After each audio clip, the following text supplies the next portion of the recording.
Bismillahirrahmanirrahim. Assalamualaikum warahmatullahi wabarakatuh. Saya yang akan menjelaskan lanjutan pembahasan skripsi sebelumnya.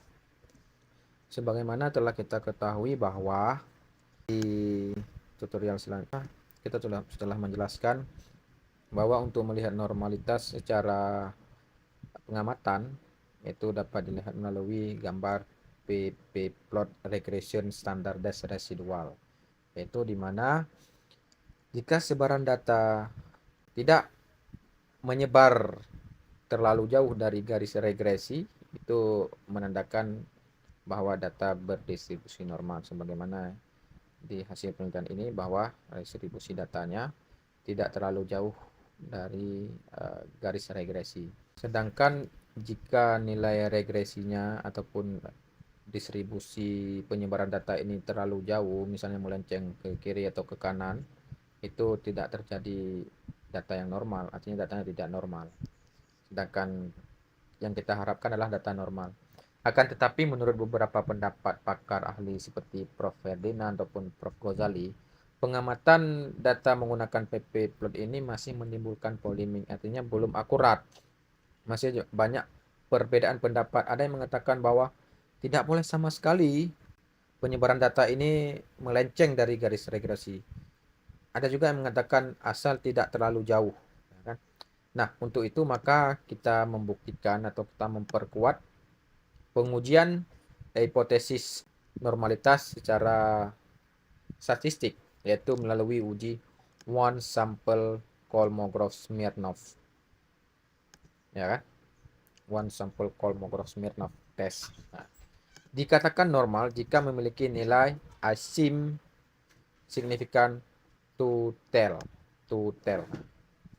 Tolong diperhatikan ya, to tell, signifikan to tell. Artinya ini to tell ini artinya dua arah. Karena di pembahasan selanjutnya mengenai uji F, uji T akan kita bahas lebih mendalam mengenai apa itu to tell dan apa itu one tell. Nah, di sini yang telah pasti kita harus melihat nilai asim. Asim ini singkatan dari asymptotic signifikan. Disyaratkan kurang dari 0,05, artinya tidak boleh lebih besar daripada 0,05 nilai asymptotic signifikan ini ya. Ini singkatan dari signifikan. Kemudian bagaimana hasilnya kita lihat di tabel hasil uji Kolmogorov-Smirnov. Nah, ini dia nilai asymptotic signifikan to tell dua arah yaitu sebesar 0,963, artinya lebih besar daripada 0,05 ya kan, nilainya 0,963 lebih besar dari 0,065. Berarti dapat kita simpulkan bahwa data dalam penelitian ini terdistribusi secara normal ya. Baik secara pengamatan PP plot tadi maupun secara statistik. Oke. Selanjutnya kita melakukan pengujian heteroskedastisitas. Nah, pengujian ini simple sih. Ini cuman pengamatan aja. Terjadi heteros atau enggak. Nilai residual ataupun nilai titik-titik ini membentuk suatu pola tertentu yang teratur seperti bergelombang atau menyebar. Misalnya menumpuk di sini, bergelombang, dia menyebar, kemudian menumpuk menjadi satu pola. Maka terjadi heteros. Sedangkan dalam penelitian ini tidak terjadi heteros. Kenapa? Karena nilainya menyebar dan tidak menumpuk pada suatu tempat dan membentuk satu pola. Dia menyebar di atas sumbu X ataupun sumbu Y. 0 ini di atas sumbu 0 ini. Dia menyebar, tidak menumpuk. Kalau menumpuk membentuk suatu pola, maka terjadi heteros, sebagaimana penjelasan di bawah ini. Dari gambar 4.2 di atas dapat dilihat jika titik membentuk pola tertentu yang teratur seperti bergelombang, melebar, kemudian menyempit, maka telah terjadi heteroskedastisitas. Ya kan? Akan tetapi, jika titik-titik menyebar di atas dan di bawah angka 0 pada sumbu Y, di bawah angka 0 ini, menyebar di bawah atau di atas ini, tanpa membentuk pola tertentu, kan tidak ada membentuk pola tertentu nih, maka tidak terjadi gejala heteros. Sebagaimana terlihat di lampiran grafik ini, ya kan? Dengan demikian dapat diartikan tidak terjadi heteros. Selanjutnya uji multiku.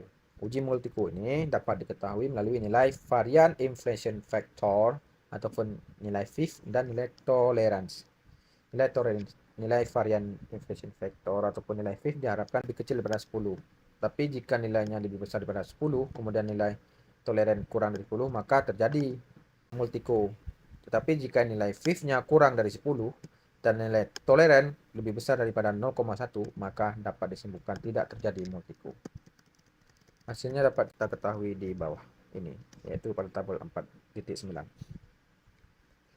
Di sini kita ketahui nilai toleran lebih besar daripada 0,1 sebagaimana disyaratkan. Ada yang 0,525, ada 0,297, ada 0,284. Intinya lebih besar daripada 0,1 ataupun 0,10, ya kan? Sedangkan nilai FIF kurang dari 10. Hanya 1,903, 3,362, kemudian 3526. Kurang dari 10, ya kan? Antara 1 sampai 3. Nah, dengan demikian maka dapat disimpulkan tidak terjadi multikolonaritas data dalam variabel ini. Nah, berikut adalah hasil regresi, yaitu hasil penelitian menggunakan SPSS.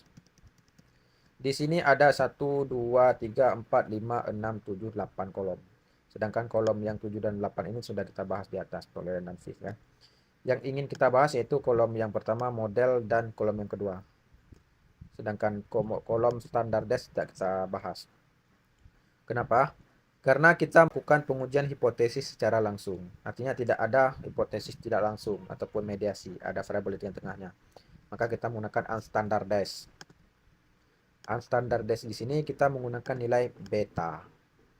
Nah, sedangkan standardized beta ini kita gunakan untuk penelitian yang model lain, tidak termasuk dalam penelitian kita. Di sini dapat kita ketahui beta di sini maksudnya besarnya pengaruh.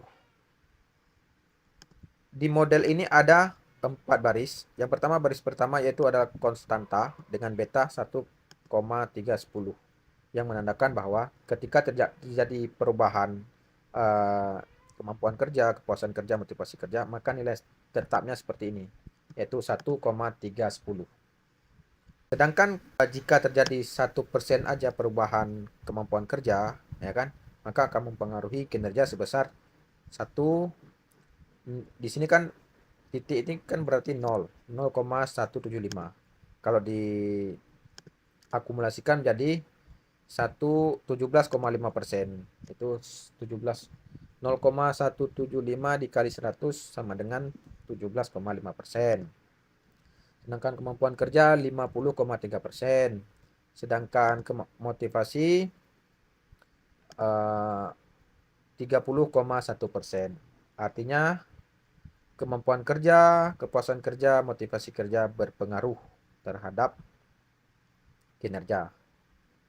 Untuk mengetahui besarnya pengaruh dapat kita lihat di nilai beta ini.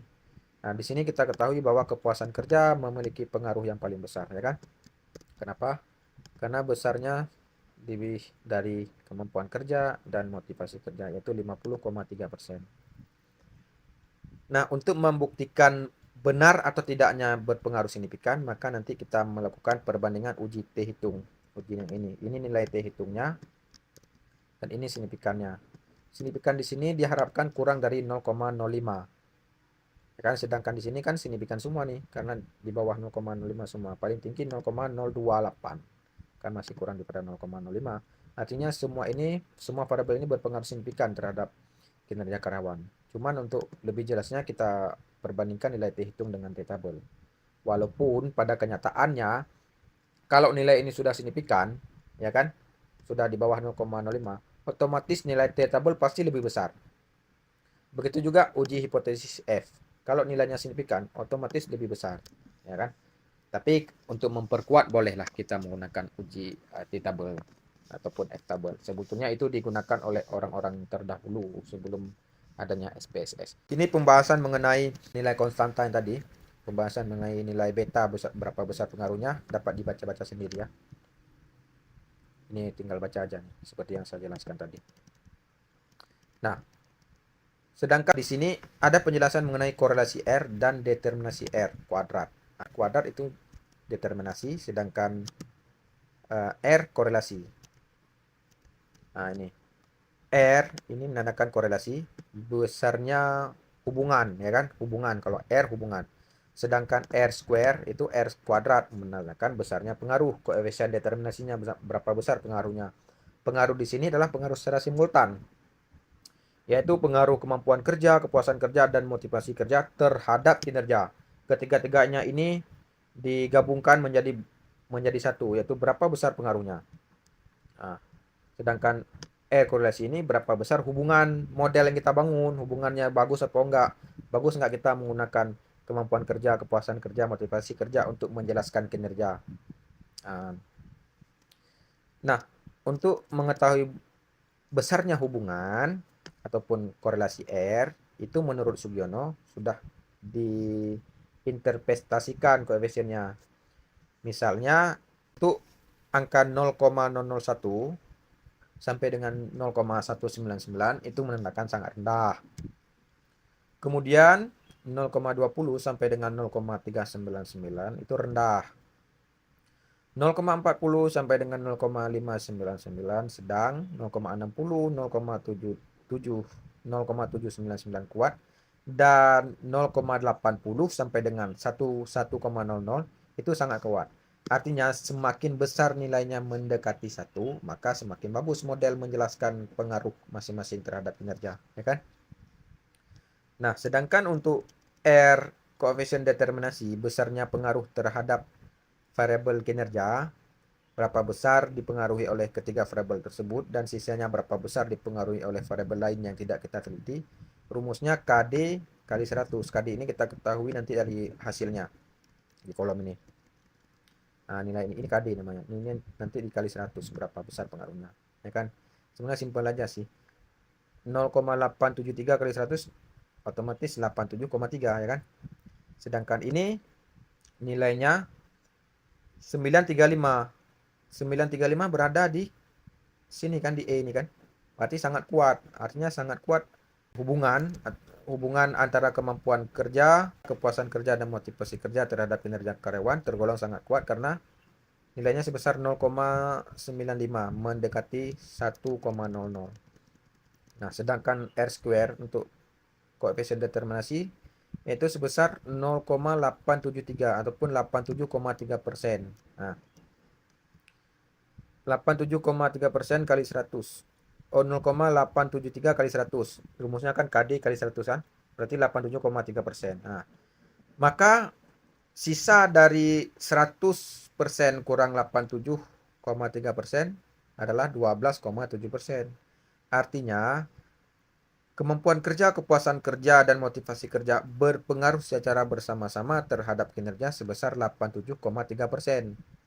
Sedangkan sisanya 12,7% dipengaruhi oleh variabel-variabel lain yang tidak diteliti ataupun kita ambil dalam penelitian ini. Nah, berarti kan besar pengaruhnya 87,3%.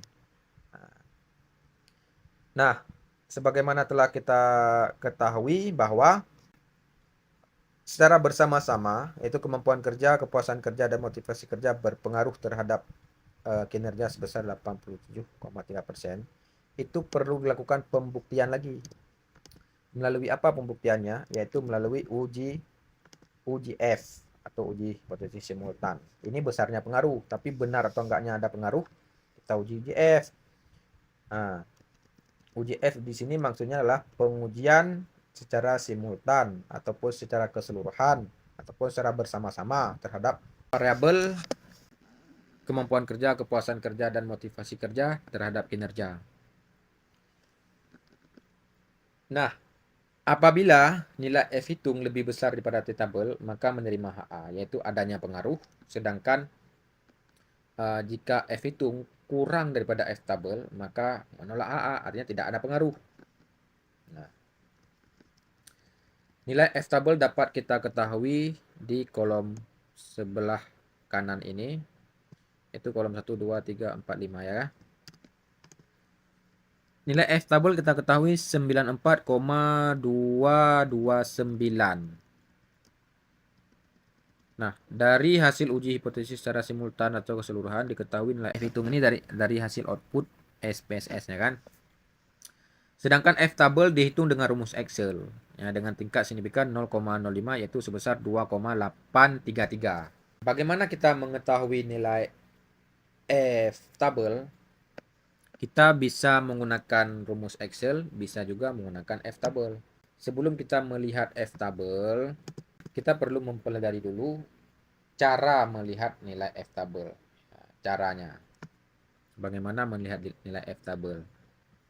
Di sini kan di tabel F ini kan masih rancu nih, maksudnya kita belum ketahui apa sih yang maksud dengan DF, apa yang maksud dengan N1, N2.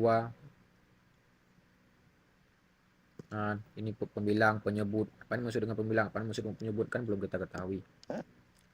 Maka kita ketahui dulu apa yang maksud dengan N2, apa yang maksud dengan N1.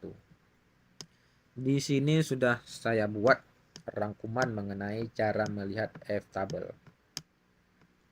Oke. Cara membaca F tabel ataupun melihat F tabel. Pertama, mengetahui degree of freedom yaitu DF atau dalam bahasa Indonesianya derajat kebebasan ataupun disingkat dengan DK. Untuk tabel F, degree of freedom dibagi dalam dua, yaitu degree of freedom sebagai pembilang, ya kan, yang ini sebagai pembilang N1, ya kan, dan degree of freedom sebagai penyebut N2, yang ini penyebut, yang ini pembilang. Nah, kedua, mengetahui jumlah variabel. Nah, disingkat dengan K, jumlah variabel. Adalah banyak variabel yang diteliti, baik variabel independen maupun dependen.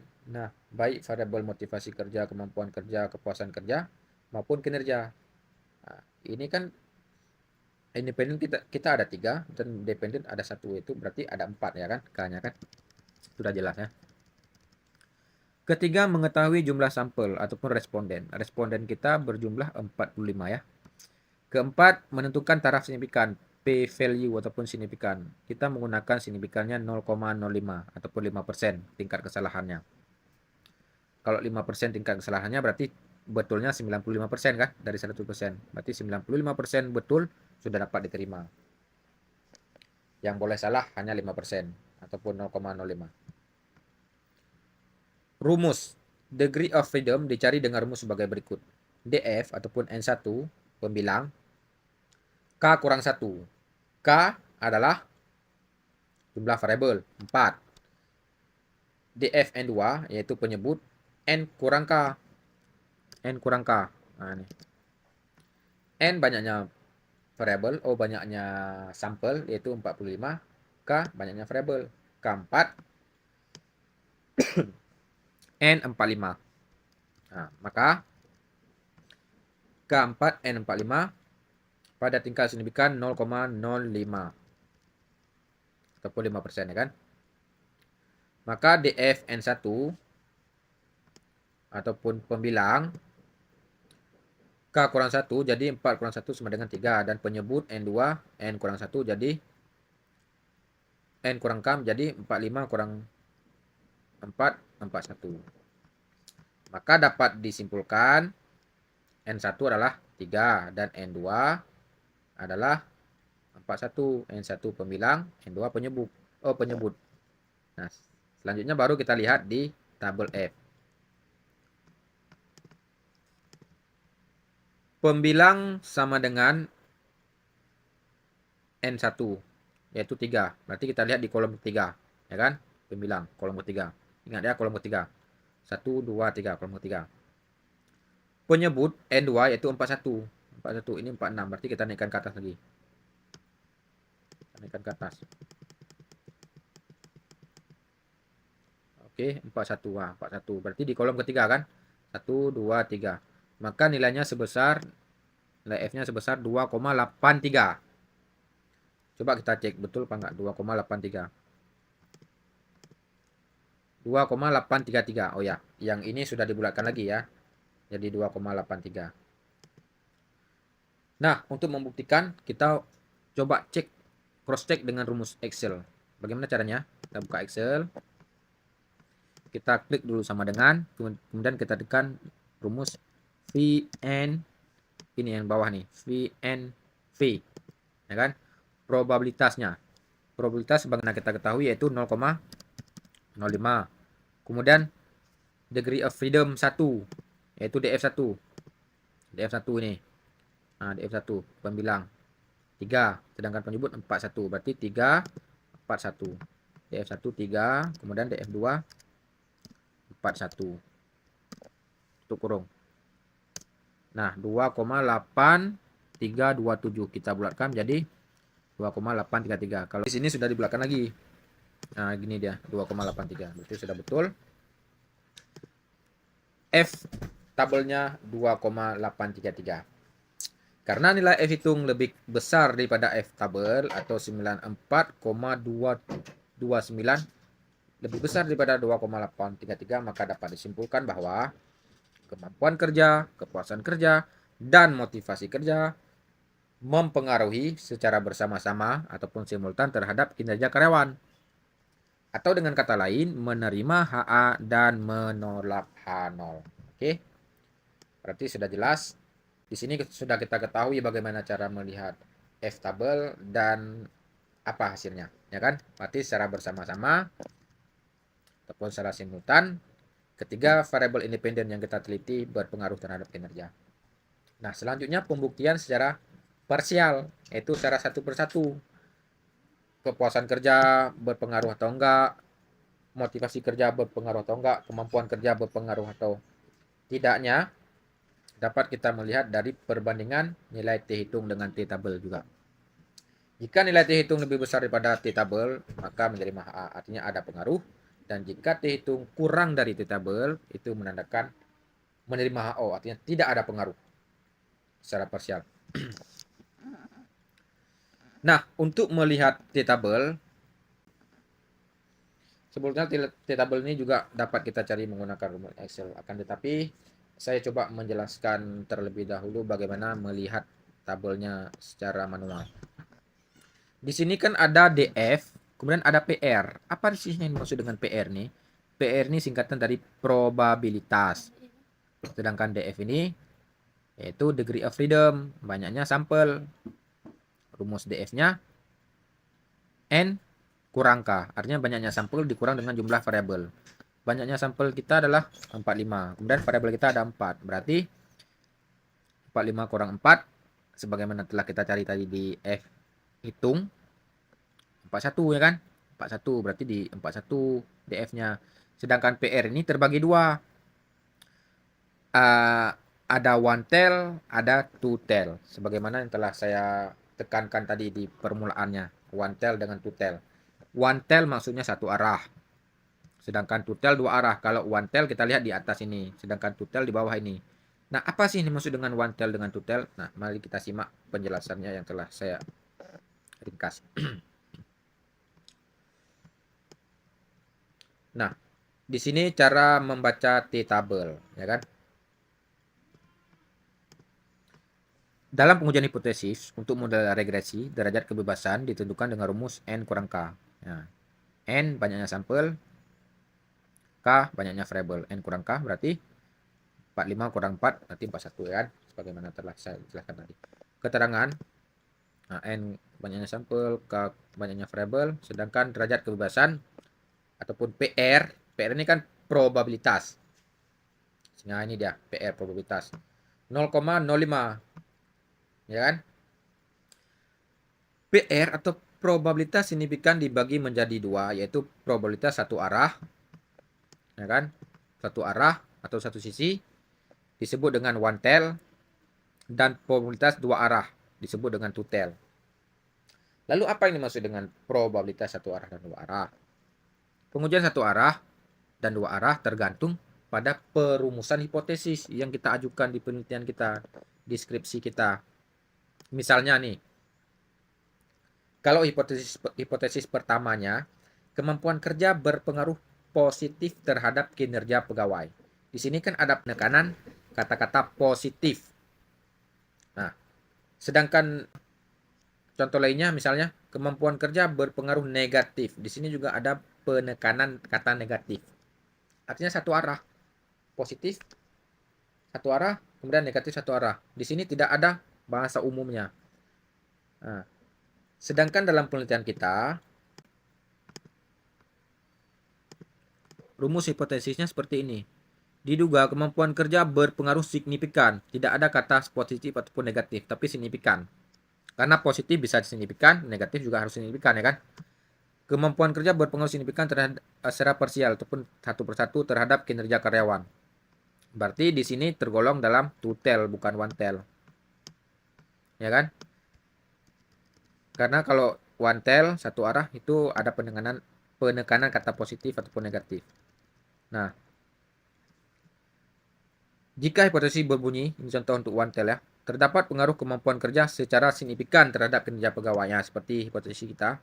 Nah, artinya kemampuan kerja berpengaruh signifikan baik positif, tetapi juga berpengaruh signifikan negatif terhadap kinerja. Maka pengujian menggunakan uji dua arah atau dua sisi. Ya. Artinya kemampuan kerja bisa berpengaruh positif, bisa berpengaruh negatif secara signifikan kalau pengujian dua arah. Maka disebut two tail.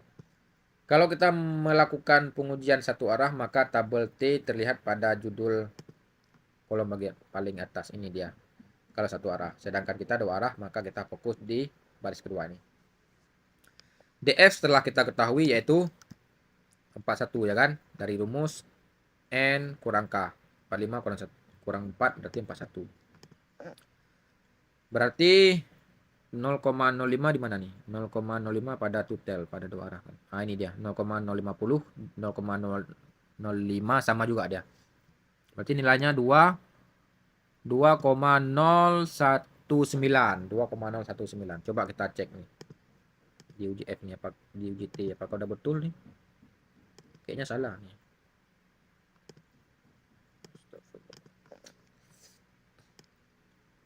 Nah, nilai T hitung kita ketahui 2,271, 4,24 untuk kepuasan dan untuk motivasi 3,936. Sedangkan nilai T tabel 1,96. Nah, kan betul nih, ini salah nih. Nanti cara kita ubah biar cepat gini aja. Kita blok, kita kontrol C, kemudian kontrol H. Kontrol jangan dilepas H. Nah, 1,996 nih kita ubah menjadi 2,019 ya kan. Kita klik replace all. Nah, berarti sudah terubah semuanya dan 9 yang harus kita ubah.